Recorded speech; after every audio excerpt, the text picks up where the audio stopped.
अस्सलाम वालेकुम गाइस, कैसे हैं आप सब। इस वीडियो में मैं आप लोगों को डीएच रजिस्ट्रेशन की सेकंड स्टेप की तरफ लेके जाऊंगी, जो कि है डाटा फ़्लो।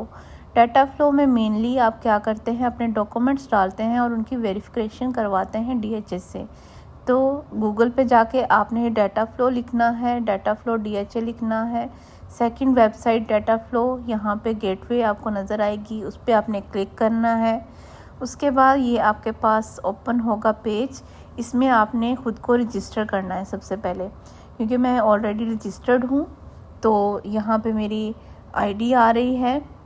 इस पेज को अगर आप स्क्रॉल डाउन करेंगे तो देखें यहाँ पे रजिस्टर हेयर का ऑप्शन आ रहा है, तो आपने ख़ुद को रजिस्टर कर लेना है। उसमें अपनी इन्फॉर्मेशन डालेंगे और उसके बाद आपकी इस तरह से आईडी बन जाएगी। डीएचए गेटवे में, डाटा फ़्लो गेटवे में आपकी आईडी बन जाएगी। यहाँ पे अपना name, father name, email address, password और डीएचए यूनिक आईडी आपने डालनी है। अब डीएचए यूनिक आईडी कौन सी थी आपकी, जो आपने शरियान पोर्टल पे या फिर डीएचए की वेबसाइट पे अपनी आईडी बनाई थी, उसमें आपने उस आईडी को खोलना है और साइड पे आपको आइकॉन मिलेगा जहाँ पे आपका नेम मेंशन है, ये देखें। और यहाँ पे नीचे लिखा हुआ डीएचए आईडी, ये आपकी डीएचए यूनिक आईडी है जो कि हर जगह पे आपकी यूज़ होगी। इसको आपने याद रखना है, ठीक है। प्रोमेट्रिक एग्ज़ाम देने के लिए भी आपकी यही आईडी यूज़ होगी, डाटा फ़्लो के लिए भी यही आईडी आपकी यूज़ होगी। तो आपने ये नंबर, जो डीएचए यूनिक आईडी का नंबर है, ये यहाँ पे आपने मेंशन करना है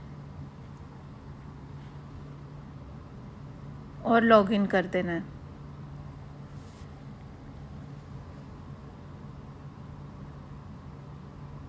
लॉगिन करने के बाद जो पेज आपका ओपन होगा, यहाँ पे सबसे पहले ऑप्शन है पर्सनल डिटेल्स की। तो आपने अपनी पर्सनल डिटेल्स इसमें ऐड कर देनी है। डीएचए में अप्लाई करने के लिए, इसका डाटा फ़्लो करने के लिए सबसे पहले आपके पास पासपोर्ट होना ज़रूरी है। तो पासपोर्ट नंबर आपने लिखना है, नेम लिखना है, डीएचए यूनिक आईडी लिखनी है। इसको मैं ओपन करके आपको सारा बता देती हूँ कि क्या क्या चीज़ें आपने इसमें मेंशन करनी है।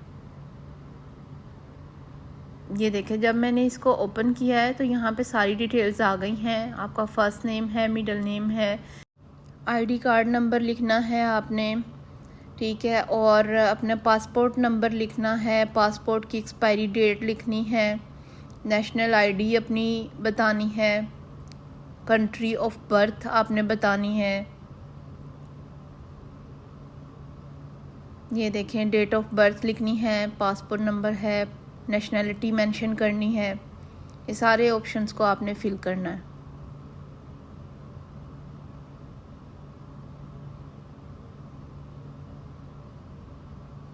और लास्ट पे आपने अपना नंबर देना है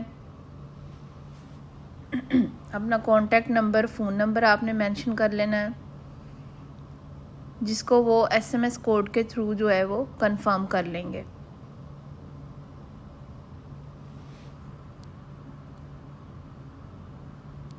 ईमेल आईडी आपने अपनी करेक्ट वाली देनी है, जिस पे आपको वो कांटेक्ट करेंगे डीएचए वाले। तो आपने सारी इन्फॉर्मेशन जो है वो ऑथेंटिक और करेक्ट मेंशन करनी है। बार बार उसको चेक कर लेना है मेंशन करने के बाद, और फिर उसको बाद में सेव कर देना है।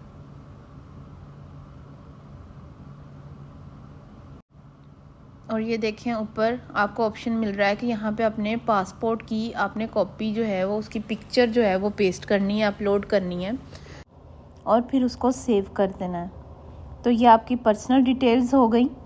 उसके बाद नेक्स्ट ऑप्शन है आपके पास प्रोफेशन का। आपने इसमें अपना प्रोफेशन सेलेक्ट करना है, किस कैटेगरी में आप अप्लाई कर रहे हैं। हमारी यहाँ पे दो कैटेगरीज ये देते हैं, फिजिशियन और नॉन फिजिशियन।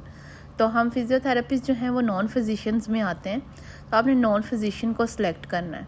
इसको ओपन करके मैं आपको दिखा देती हूँ कि यहाँ से कैटेगरी कैसे सिलेक्ट करनी है आपने। इसके अलावा सब कैटेगरी का ऑप्शन भी है आपके पास।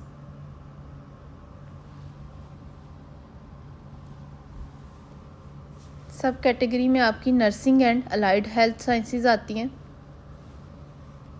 इसके बाद इसको आपने सेव कर देना है।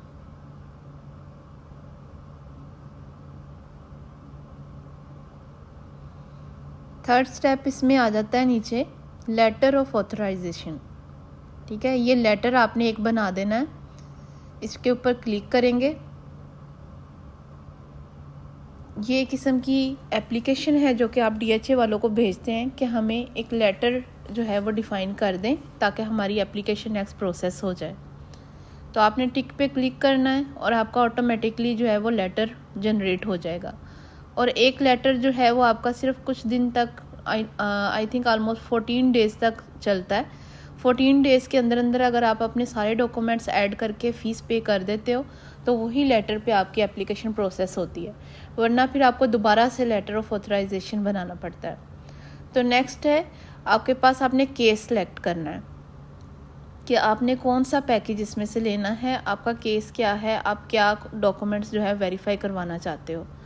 तो उसके लिए डिफरेंट पैकेजेस DHA हमें देता है। फर्स्ट पैकेज जो है इसमें 2 educational qualifications, 1 health licence, 2 experience letters, 1 good standing experience certificate है।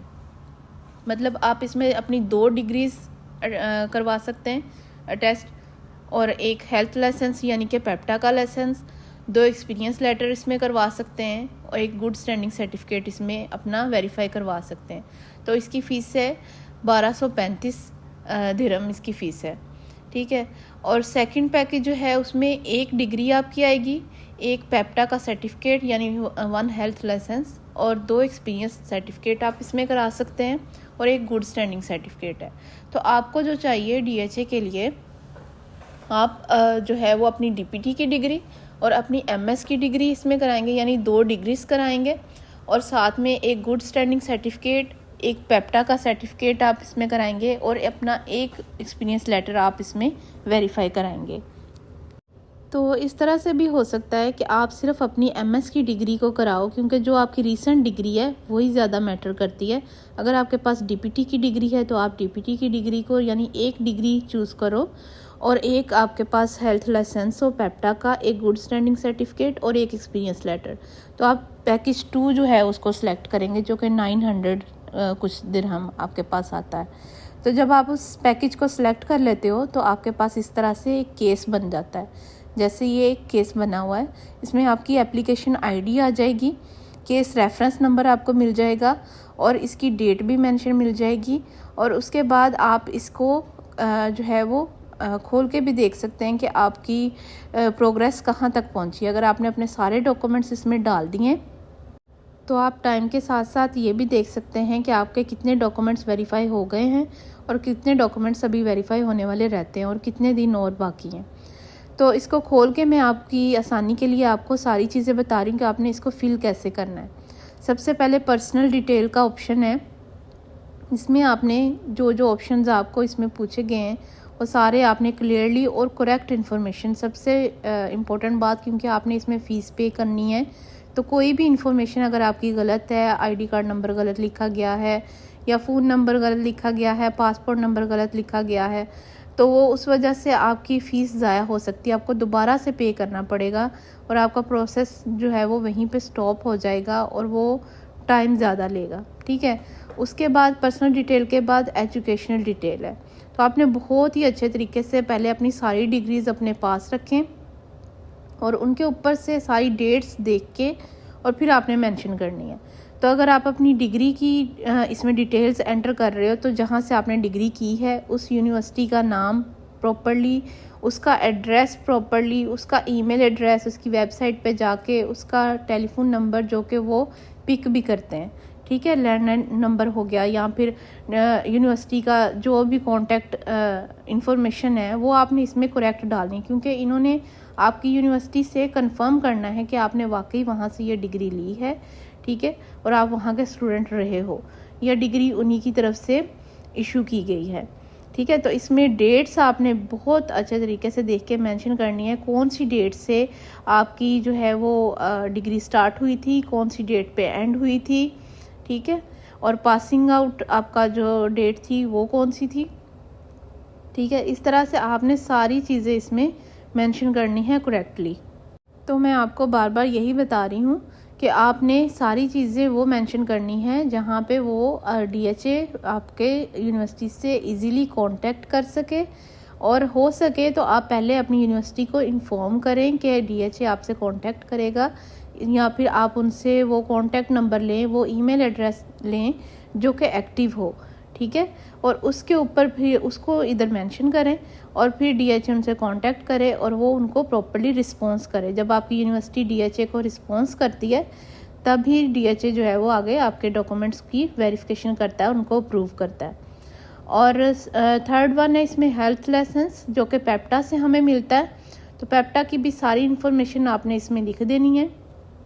पेप्टा के सर्टिफिकेट से देख के उसकी जो भी एक्सपायरी डेट है, उसकी जो भी ज्वाइनिंग डेट है, सारी चीज़ें आपने उसकी अकॉर्डिंग मेंशन करनी है। फिर गुड स्टैंडिंग सर्टिफिकेट की आपने इन्फॉर्मेशन दे देनी है। और लास्ट पे एम्प्लॉयमेंट डिटेल है, यानी कि आपने एक्सपीरियंस लेटर की डिटेल्स इसमें ऐड करनी है। बहुत इंपॉर्टेंट है, एक्सपीरियंस डिटेल्स इसमें एंटर करनी है। जहाँ से एक्सपीरियंस लेटर आपने लिया है उस वहाँ पे जो उनका ईमेल एड्रेस है और उनका जो कॉन्टैक्ट नंबर है वो आपने करेक्टली मेंशन करना है, जो कि एक्टिव होना चाहिए, ताकि डीएचए वाले उनसे कांटेक्ट करें और वो फ़ौरन से रिस्पॉन्स कर दें। डीएचए वाले एक्चुअल में क्या करते हैं, सम टाइम किसी को भेज के भी वेरीफाई करा सकते हैं और सम टाइम कॉल करते हैं, ठीक है, या ईमेल करते हैं और उस ईमेल का जवाब देना होता है यूनिवर्सिटी को, या फिर आपके जहाँ पे आपने एक्सपीरियंस लिया है वो क्लिनिक, वो हॉस्पिटल, उनको उस ईमेल का रिप्लाई करना होता है, उसका जवाब देना होता है और वो कॉल को अटेंड करना होता है और इस चीज़ को वेरीफाई करना होता है कि आप उनके पास एम्प्लॉय रहे हो, आप उनके पास स्टूडेंट रहे हो। तो फिर डीएचए वाले आपको कंफर्म करते हैं, वेरीफाई करते हैं। तो ये जो सारी चीज़ें आपको नज़र आ रही है, फाइल्स जो नज़र आ रही हैं, ये सारी फाइल्स आपकी डिग्रीज़ की हैं जो कि आपने अपलोड करनी है, ठीक है। आपकी जैसे कि डीपीटी आप करा रहे हो तो डीपीटी का ट्रांसक्रिप्ट अगर आप करा रहे हो तो ट्रांसक्रिप्ट का फ्रंट बैक, डिग्री का फ्रंट बैक आपने अपलोड करना है। उसके बाद आपका जो गुड स्टैंडिंग सर्टिफिकेट है उसका फ्रंट, उसके बाद जो पेप्टा का सर्टिफिकेट है उसका फ्रंट, उसके बाद आपकी जो एक्सपीरियंस सर्टिफिकेट है उसकी पिक्चर, ये सारी जो है वो आपके डॉक्यूमेंट्स जो हैं वो पीडीएफ फॉर्म में आपने यहाँ पे अपलोड कर देने हैं, जो भी आपने वेरीफाई करवाने हैं।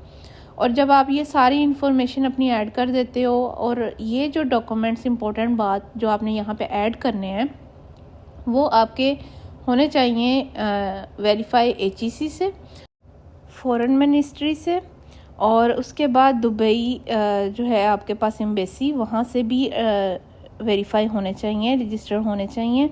आफ्टर वेरिफिकेशन ऑफ डॉक्यूमेंट्स आपने इनको यहाँ पे ऐड करना है, उनकी पिक्चर्स लेके उनको पीडीएफ में कन्वर्ट करके फ़ाइल की फॉर्म में यहाँ पे ऐड कर देना है। ये था सारा प्रोसेस डाटा फ्लो का, किस तरह से डॉक्यूमेंट्स ऐड करने हैं, इंफॉर्मेशन ऐड करनी है और उसके बाद फिर आपने वेट करना है वेरिफिकेशन का। आपको साथ साथ ईमेल आती जाएगी कि कब कब आपका कौन सा डॉक्यूमेंट वेरिफिकेशन के लिए गया है और कौन सा वेरीफाई होके आ गया है, कौन सा एक्सेप्ट हो गया है और कौन सा रिजेक्ट हो गया है। तो इसके अलावा आपको ये फिल करते हुए किसी भी चीज़ की समझ नहीं आती है तो आप कमेंट सेक्शन में कमेंट करें और मुझे बताएं कि और क्या चीज़ है जिस पे मुझे वीडियो बनाने की ज़रूरत है। तो नेक्स्ट वीडियो तक अपना ख्याल रखिएगा, दुआओं में याद रखिएगा। अल्लाह हाफिज़।